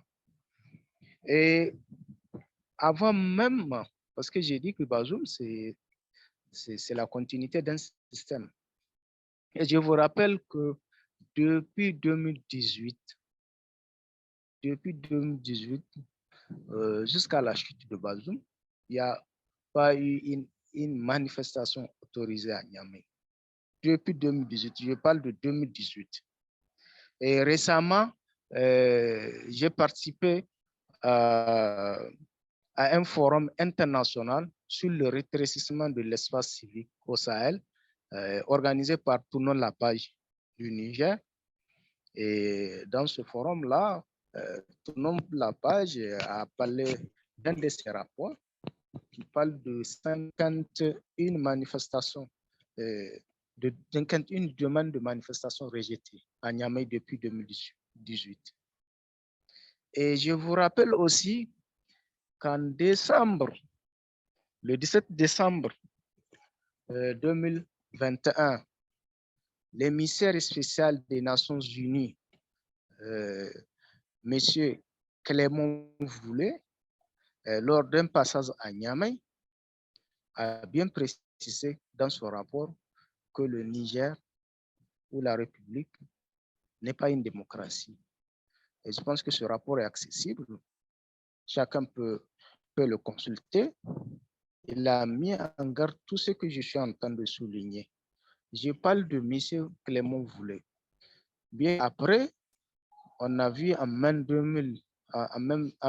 le mois de mai 2021, lorsque M. Antonio Guterres est venu à Niamey, il parle que le Niger est un exemple de démocratie en Afrique. Alors que avant lui, quelques mois auparavant, l'un de ses émissaires a fait un rapport pour souligner ces aspects. Donc, c'est pourquoi moi, je vois que l'argument de la démocratie ne tient pas la route.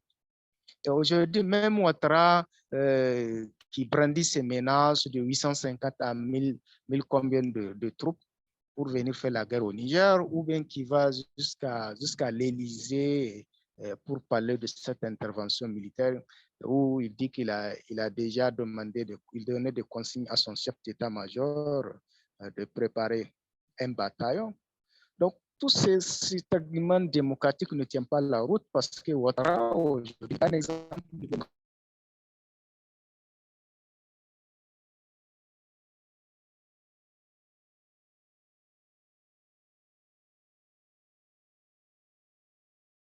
Docteur, on vous a encore perdu. Je crois que sa connexion n'est pas stable. Juste pour rebondir sur ça, il y a une question que j'ai bien voulu glisser.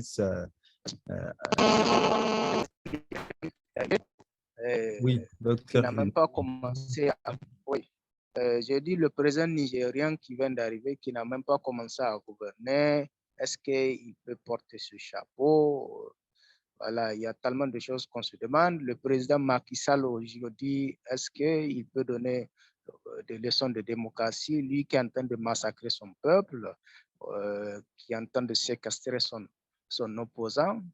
Est-ce que ces gens-là peuvent donner un exemple de démocratie? Le président Talon qui dans son pays, on ne parle plus d'opposition, qui a complètement opprimé son opposition, est-ce que celui-là peut donner un exemple de démocratie pour envoyer des troupes au Niger? Donc, je pense que c'est des arguments qui ne tiennent pas. Il y a toujours des intérêts derrière ces discours de va-t-en-guerre que les opinions ont fini par comprendre. On ne sait pas là où ça va s'arrêter, l'heure est là où ça va s'arrêter. Est-ce que l'intervention militaire tient toujours ou ça ne tient pas? En tout cas, surtout avec l'évolution de la situation, ce qui vient de se passer au Gabon, le coup d'État au Gabon, là, ça remet en cause leur plan d'agression, parce que ça fait déjà un autre coup d'État, bien que ce n'est pas dans la zone CEDEAO, mais quand même, on attend aussi la réaction, surtout de l'Union africaine par rapport à ça. ou des pays de l'Afrique centrale. On attend également le même soutien que la France compte apporter pour une éventuelle agression du Niger, qu'elle apporte aussi pour une éventuelle agression au Gabon. Donc, je pense que le coup d'État de Gabon, ça vient remettre en cause ce plan d'agression, avec bien entendu, depuis 3 jours, 2 ou 3 jours, on voit un document intitulé Top Secret qui parle de plan d'intervention que les gens considèrent comme un document. C'est bien qu'il n'y a pas eu de communiqué pour dénoncer cela. Donc, il y a tous ces aspects qui, je pense, mettent en cause cette éventuelle intervention au Niger. En tout cas, tout sauf l'argument démocratique. Donc, j'ai parlé de la condition dans laquelle Bazoum a accédé au pouvoir. Il y a beaucoup de choses, il y a beaucoup d'aspects que beaucoup d'entre nous ici présents sur cette plateforme se rappellent. Merci. Oui, merci, docteur. À chaque fois qu'on parle de la CEDEAO, je vois qu'il y a beaucoup de passions qui se déchaînent. Il y a beaucoup de questions sur beaucoup d'interventions sur les chats. J'ai bien voulu en sortir un parce que ça vient en parfaite corrélation avec à la suite de ce que vous avez dit, de ce que vous avez évoqué, c'est-à-dire la légitimité démocratique de cette intervention. Est-ce qu'au-delà de cela, il y a aussi un débat juridique qui est là?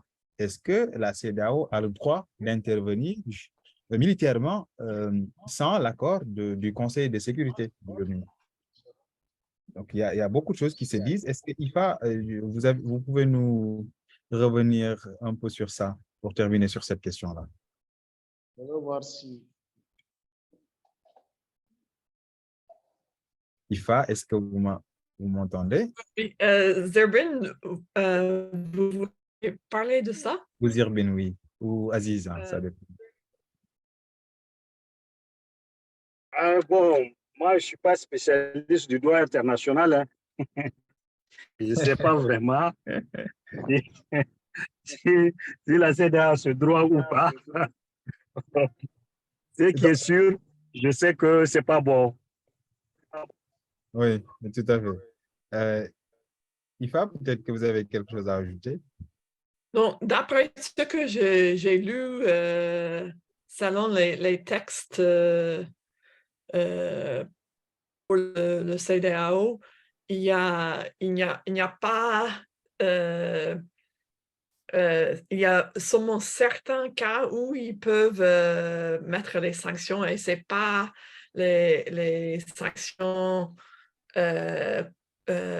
comme ils ont mis au Mali et au Niger, et surtout l'intervention militaire. Oui, d'après les avocats qui ont parlé sur ça, il faut leur permission, mais il paraît que dans d'autres cas, les Nations Unies, ils ont donné la permission pour l'intervention après le fait. Donc, ce n'est pas tellement clair qu'ils ont besoin de ça avant de faire. Moi, je ne suis pas avocat, donc il paraît qu'on a besoin d'un avocat dans cette discussion. Oui, c'est tout à fait. Oui, je vais souligner un peu. Allô? Oui, allez-y, docteur. Allô? Oui, ça, je pense que le débat ne se pose même pas par rapport à cette légitimité. Même les sanctions aujourd'hui sont illégitimes, illégales et inhumaines. Par exemple, le cas qu'on a eu à connaître, que ce soit au Mali ou actuellement ce que nous sommes en train de faire au Niger. Je trouve que ça ne fait pas partie des prérogatives de la CEDEAO. On vous entend très faiblement, docteur. Allô? Oui? Oui? Vous m'entendez? Oui, ça va beaucoup mieux. C'est illégitime et illégal comment on peut appartenir à une communauté censée être unie et solidaire et subir ce genre de sanctions? Et moi, je pense que c'est qu'aujourd'hui, ce qu'on entend de dire, que les acteurs de l'IAO considèrent que c'est comme un couteau à double tranchant. Donc aujourd'hui, si on gère, bon, selon l'argument de la démocratie, on fait une intervention. Demain, si Ouattara tombe, est-ce qu'on va aller faire la guerre en Côte d'Ivoire? Ou bien après demain ou demain, si Macky Sall tombe, est-ce qu'au nom de la démocratie, on va aller faire la guerre? Donc, vous voyez, c'est comme je l'ai dit, rien ne tient la route, que ce soit les sanctions sur la fermeture des frontières, mais aussi sur l'intervention militaire. Voilà, on a vu beaucoup de papiers, il y a beaucoup de juges qui sont prononcés sur ça, que ce soit sur les médias ou bien dans des journaux. Je pense que ce débat ne se pose même pas. Et les textes de la CEDEAO sont là, sont accessibles à tout le monde. On n'a qu'à parcourir les articles, voir est-ce que même les sanctions aujourd'hui sont légales. Rien de légal. Rien de légal. Et aujourd'hui, l'opinion s'est répandue. Les gens considèrent ces C'est toujours sanctions faible, docteur.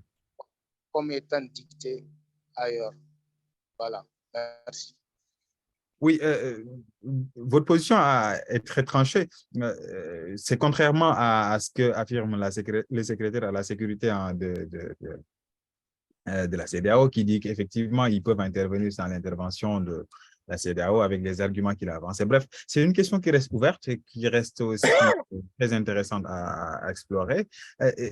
On a beaucoup parlé de la question du coup d'État en tant que tel, mais rapidement, est-ce qu'on peut analyser ce coup d'État, une éventuelle intervention de la CEDEAO et le contexte sécuritaire, notamment avec les groupes armés terroristes qui sont là? Alors, quelle serait, oui, je termine, quelle serait la situation en fait? Oui, la question est adressée à qui? À moi? Non, je n'ai pas encore terminé, je vais ensuite distribuer la parole. Parce qu'il y a les efforts d'État qui m'entend, docteur. Docteur.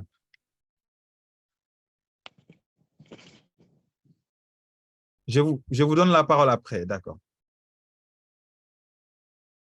Alors, est-ce que ce nouveau coup d'État fragiliserait la lutte contre le terrorisme? Je pose cette question. Au Niger? Au Niger et dans le Sahel, parce que la question du terrorisme, elle est transnationale. Parce que un rapport qui est sorti récemment fait état du doublement en fait, de la surface qu'occupent les terroristes actuellement au Mali depuis le début du putsch. Donc, c'est difficile de ne pas faire le rapprochement entre est-ce que ce coup d'État-là, il profiterait aux terroristes? Je pense plutôt le contraire si on considère surtout la solution militaire. Sur le plan militaire, ce coup d'État est un atout parce que ça permettra déjà d'engager le Niger sur une posture de collaboration avec les autres pays, ce qui nous a déjà manqué pendant tout ce temps.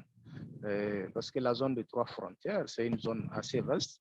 Et si les terroristes sont harcelés au Mali, ils se réfugient au Niger et vice-versa. Avec le Burkina aussi, c'est séparé. Donc, si aujourd'hui les 3 armées décident de faire une collaboration étroite dans la lutte contre le terrorisme, nous pensons que sur le plan militaire, en tout cas, sans exagérer, à moyen et à long terme, on peut espérer un résultat concret sur le plan militaire. Voilà ce que je peux dire par rapport à ce coup d'État. Bon, d'ores et déjà, depuis l'avènement du CNSP, c'est vrai, il y a des attaques, mais on a vu récemment vers Banembongo où on parle de centaines de terroristes neutralisés avec 6 chefs terroristes. Oui, IFA, sur cette question, merci, docteur. Voilà, donc je pense qu'à moyen, à long terme, on peut espérer à un résultat concret.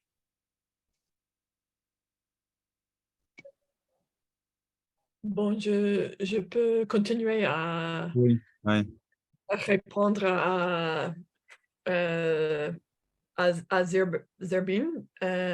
C'est vrai que parce que le gouvernement nigérien c'est ici, le réseau, quoi.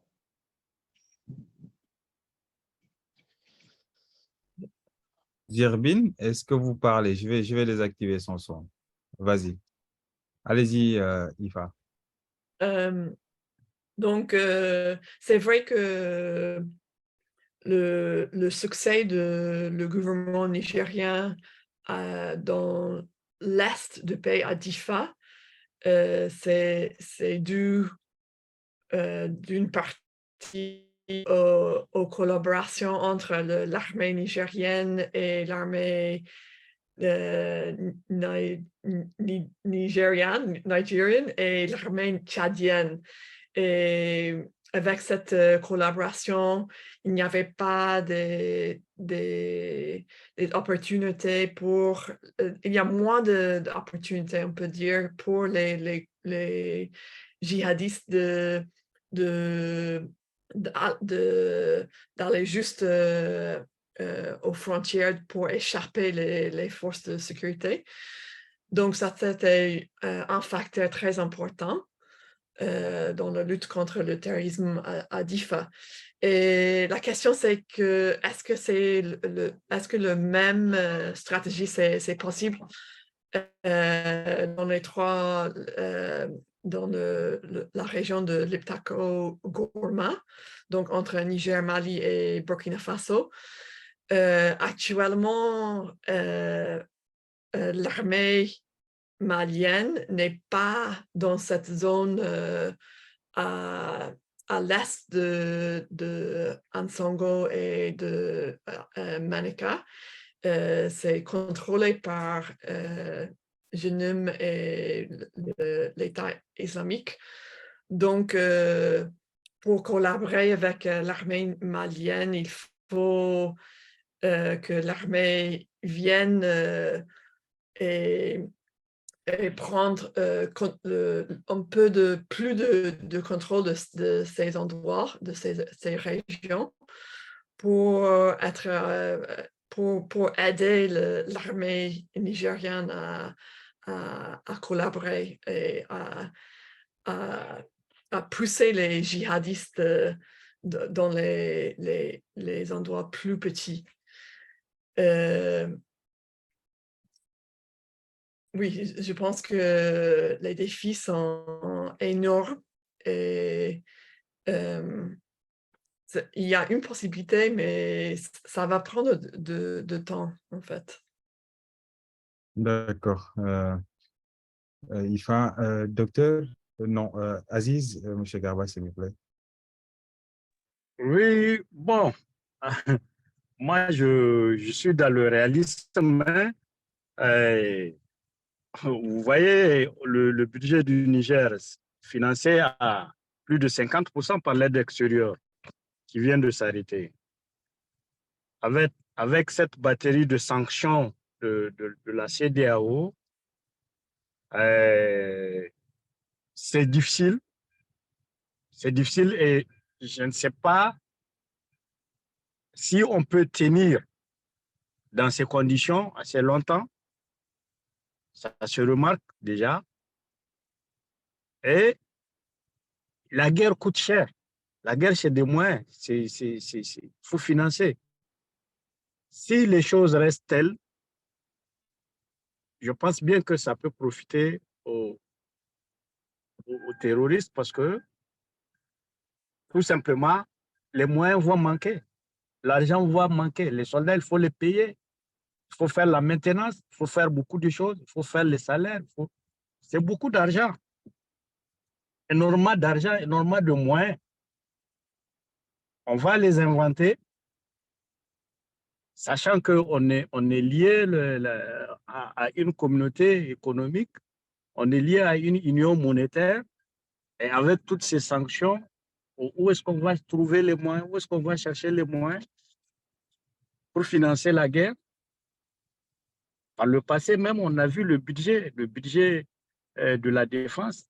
À un moment donné, c'est presque 20% du budget national, au détriment même de certains secteurs de développement.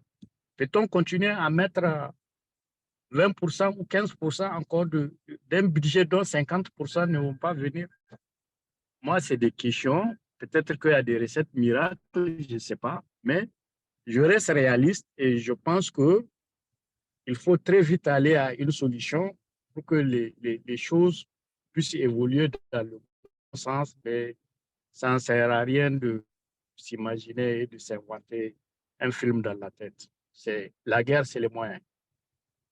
Oui, donc, Garba, merci pour cette note de sagesse. Par exemple, le président Bazoum, il avait carrément avoué que les armées étaient moins puissantes que les groupes terroristes. C'est en fait une partie bon, ce discours est repris en partie pour légitimer ce coup d'État. Bref, c'est une question complexe, la question du terrorisme, mais avec ce contexte très, très, très fragile, il est difficile effectivement de se prononcer. Au Mali, au Burkina, tout comme au Niger, actuellement, il y a des choses qui se passent, notamment avec l'arrivée des gens au pouvoir. Il y a en effet des combats frontaux qui se déroulent de plus en plus fréquemment, mais la question subsiste, est-ce que ces combats-là peuvent être la solution pour éradiquer le terrorisme? Ça, c'est une question sur laquelle on se suspend tous. Le temps nous presse un peu. On va attaquer notre dernière question. Est-ce que vous pensez à une sortie de crise dans le moyen terme ou bien dans le court terme? Avec tout ce qu'on vient de développer, est-ce que vous croyez toujours à une sortie de crise dans le court terme ou le moyen terme? IFA?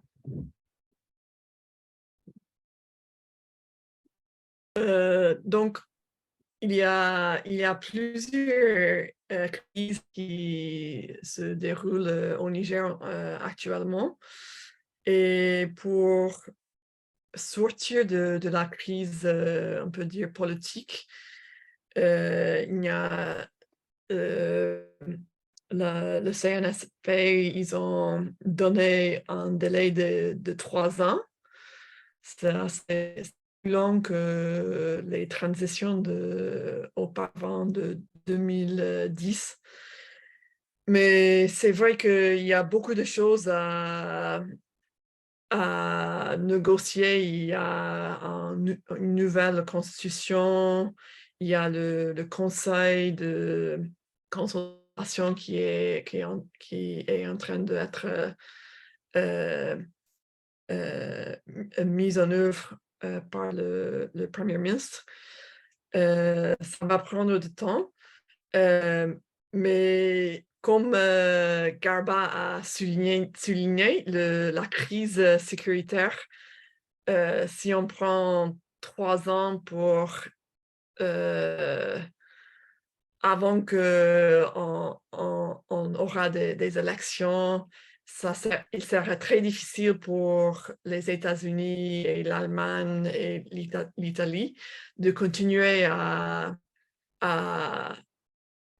soutenir, on peut dire, si ça c'est même une possibilité, à soutenir les putschistes et le militaire nigérien.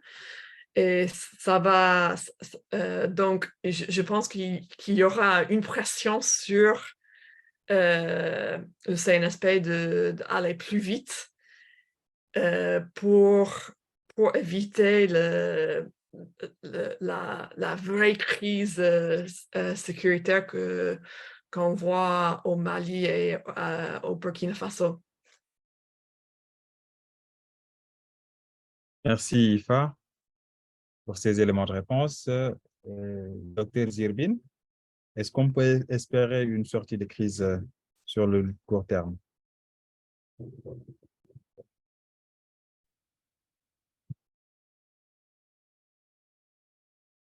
Docteur Abassa, est-ce qu'il est avec nous? Ou M. Garba, le temps que le docteur revienne? Oui, bon, dans tous les cas,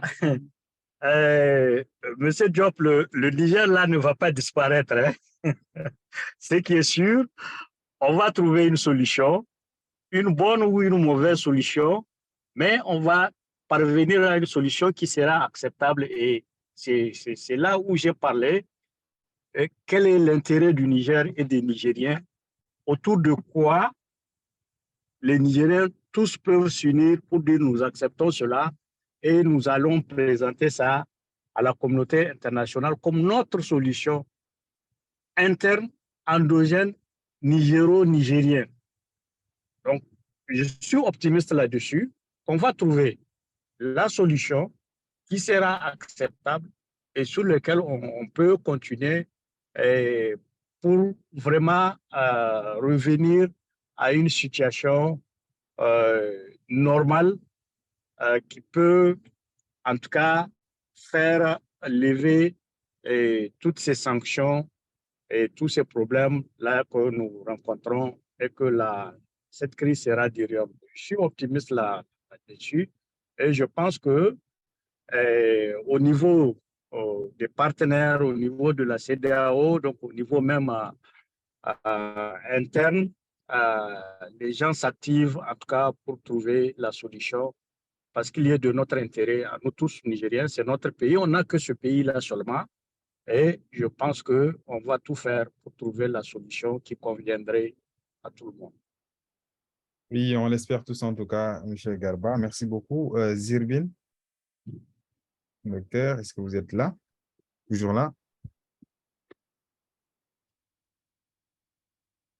Je pense qu'il ne nous entend pas. Oui, Oui, je vous entends. Vous oui, m'entendez? Oui, la dernière question, est-ce que vous l'avez entendue? Oui, oui, je l'ai entendu.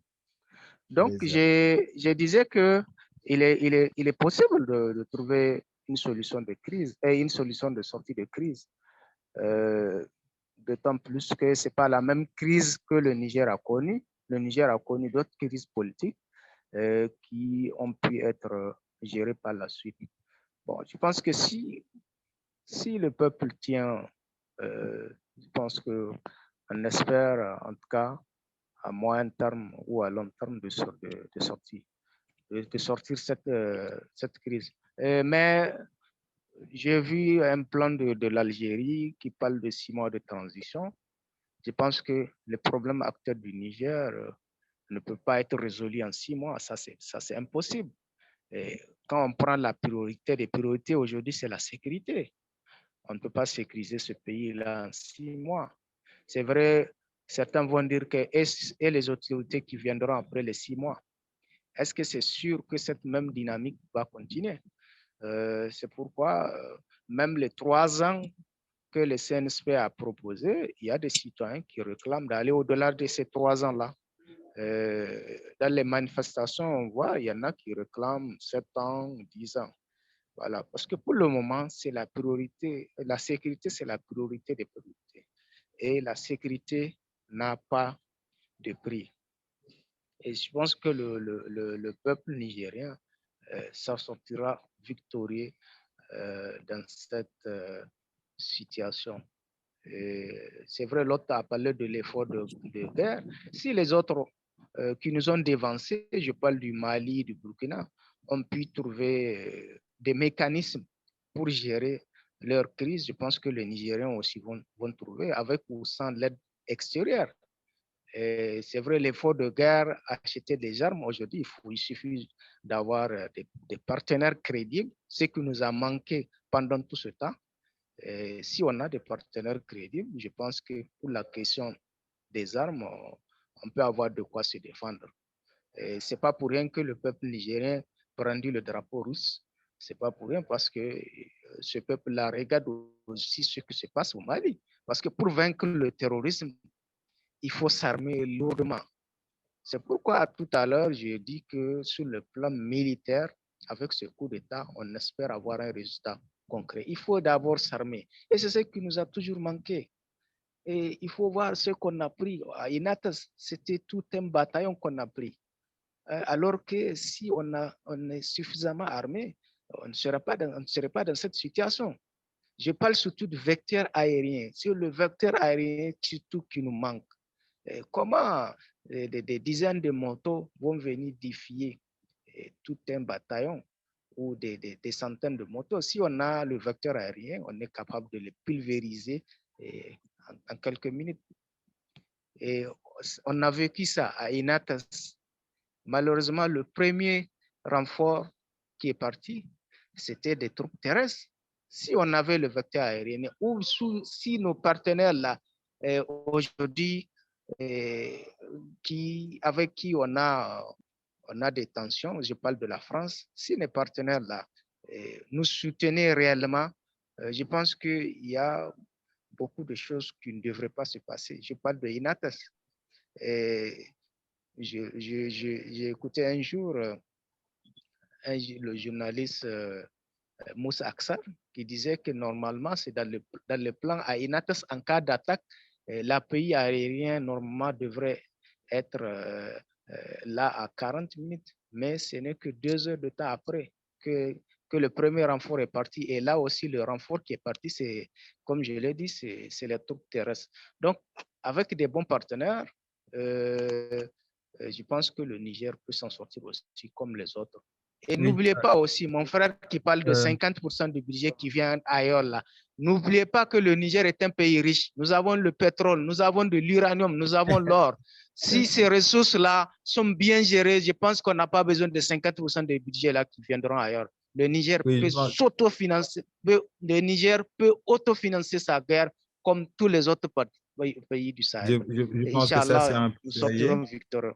Effectivement, docteur, on l'espère, hein. On le souhaite aussi pour le Niger et pour tous les pays africains et du monde également, que ça soit par une solution militaire, par une solution pacifique.